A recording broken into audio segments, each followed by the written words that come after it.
your message to the OEA? I think, first of all, that teachers are really feeling unsupported and disrespected in this state, and I have heard that in every single corner of the state that I've gone to. They'll all tell you that stress levels with teachers is going through the roof, and stress levels actually with parents and students is going through the roof, which of course doesn't help the teachers either. So first of all, I wanted to let them know that I was supportive. I don't blame them for the fact that we face educational challenges, and that's something that they definitely don't feel that attitude from this current governor. And then I laid out a number of just general principles, and we'll be more specific as time goes on, of things that we should be providing at the state level, which includes a higher degree of state funding, a move away from failing charter schools, and more accountability with charter schools, less of an emphasis on this high-stakes testing, which is not going well, and the writing is on the wall that it's going to continue, I think, to be very problematic. So those are a few of the principles that I mentioned, and I think that we're not going to get to where we want to be without including the teachers. If we try to act like the teachers are the enemies of education, even though they've dedicated their lives to that, we're never going to get to where we need to be. And they needed to hear that message, and I think they appreciated it. So this past Tuesday, you talked about getting 83% of the vote. And that's very good. The problem seems to be that only 17% of registered Ohio voters came out to vote. Yeah. And as you know, in 2010, only 49% of registered voters came out to vote, and John Kasich won by 2%. How can you expect to win if your voter base doesn't turn out? Well, there were contested races statewide, so there's a contested Senate primary back in 2010, and that affected turnout then. It's what I said to the teachers here, is that we have to have an education process and conversation that goes on with the voters in this state about what's really at stake. People turn out for elections where they think they have something at stake.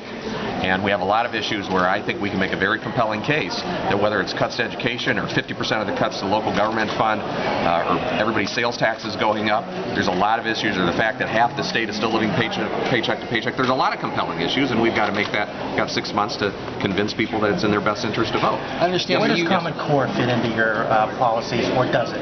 Well, my biggest concern with it right now is the way that it's been implemented. If you talk to a lot of teachers here, they'll tell you that they're not necessarily opposed philosophically to the principles of Common Core, but the way it's been rolled out by the state has been basically in the same manner as an unfunded mandate. Same thing that people would tell you about a third grade reading guarantee. I don't oppose the concept of saying that third graders should read at grade level. Everybody agrees with that, but it's how do you roll it out? If you roll it out without the resources and without the planning, then you're going to basically fall into this trap of high stakes testing without providing the resources that you need for people to actually succeed. What the governor's doing is he's underfunding education, and the substitute for that is just arbitrarily declaring unfunded mandates and policies as to say, well, we're going to have good schools because we said so. Well, it's not going to work. So would you do away with the third grade reading guarantee?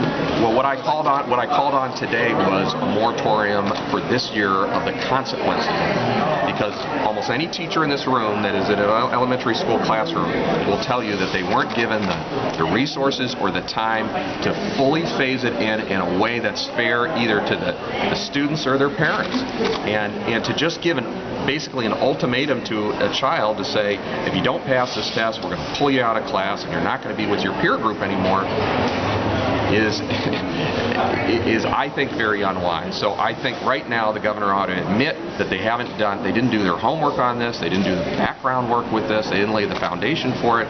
They ought to declare a moratorium for this year, and then we'll take it on a year-by-year basis. And maybe once we start providing the proper support, then we could have a policy like that, but we don't right now. So you are not calling for an end to the third grade reading guarantee, I'm not calling for the concept to be abandoned. I am calling for the fact that it's being used as another round of high-stakes testing, where this time you're saying, if you don't pass it, we're going to pull you out of class. And that, I think, is a mistake when they haven't put the resources. When you cut $500 million out of education, why would you be surprised when just the data right now is showing that such a large percentage are going to be are going to flunk it? If you don't provide comprehensive UPK, why are you surprised the kids aren't reading at grade level by the third grade?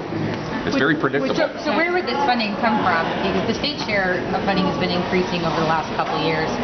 I mean, you're talking about No, it restoring funding. The state share, the state GRF has been. Other sources of income have gone down. I don't agree with that. They cut $2 billion out in the first budget, and they put 1.5 back in. So it's still approximately $500 million less than it was under Okay, the where would that under the come from? previous Where would that administration. come from? Well, every time the state has surplus funds, it goes into another round of tax cuts.